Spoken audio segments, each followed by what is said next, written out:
Hi Internet. I want to talk to you today about something that we've been seeing a lot of lately in the news. Candidates that people are underestimating, and also third-party candidates. Something that we hear a lot with third-party candidates is if there's a third-party candidate, they are the one that's going to pull votes. Like if it's a candidate who is more similar to the Republicans, they're going to hurt the Republicans because they're going to pull some votes from the Republicans or Democrats. Either way. We hear it. People talk about Ralph Nader. People talk about Ross Perot. It came up in the debates at the Republican debate recently, and they were all asked if they were not the nominee, if they would consider running against as a third party candidate against the party. And Donald Trump's the only person who said he would.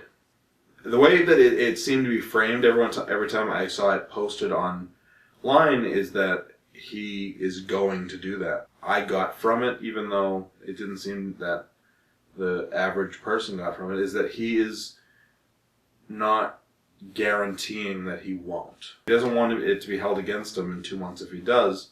Not 2 months, but once it happens if he does. And I'm not a Donald Trump fan by any means, and I will not be voting for him, just to let everybody know. He's not blindly following the party, and I like that. I voted for a third-party candidate in 2012, and I didn't vote for that person instead of voting for either President Obama or Mitt Romney. In the primary, my vote counts, but in the general election, my vote does not count, because if I vote for, we'll use the last election, if I voted for President Obama, it's just another vote on the mountain of votes he got in Massachusetts. And if I vote for Mitt Romney, it's pretty much useless. I voted for a third-party candidate, and I did that because I wanted to send the message that we need better options. We need candidates who are going to represent the people. Anybody who is actually middle of the road. And whenever those people lose, they feel defeated, and they're like, well, I may as well just go balls to the wall, left or right. The truth is that if we vote for a third-party candidate, your option wasn't good enough. Bernie Sanders is doing, his numbers are constantly growing. And these are rally numbers that I'm going based on. He just finished off his 3-day West Coast rallies, and he had each one of those was tens, if not 20s of thousands of people at those, and that's impressive for somebody that we all kind of probably thought 6 months ago was, yeah, he's got good ideas, but he's never going to win. But like he can win right now, and they're still not admitting that. Nobody, people aren't saying that too often in the media, but he has a shot.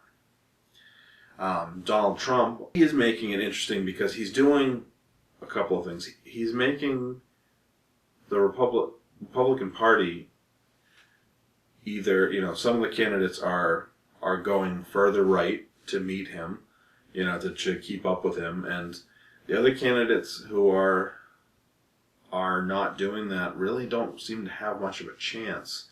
Bernie Sanders is the person that I'd like to win right now. If the options aren't the options that I want, I'm not going to vote.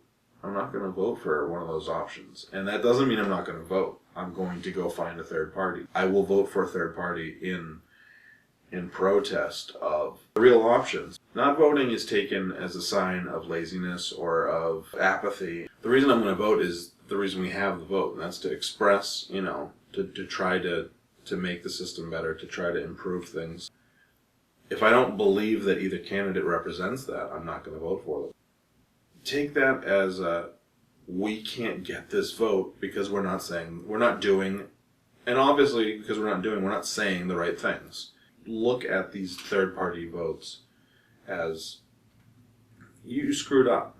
You need to appeal to the masses. You need to appeal to the people, and you need to do the right things. There's always going to be third-party candidates, and they're always going to get some votes. If there is an outrageous number of third-party votes this time, because it was, we'll use the example of Hillary versus Jeb. If it's a dynasty election and we don't have an option for a new family to get into office, then, and there's a massive third-party vote, please take that as, we're not apathetic, you're wrong.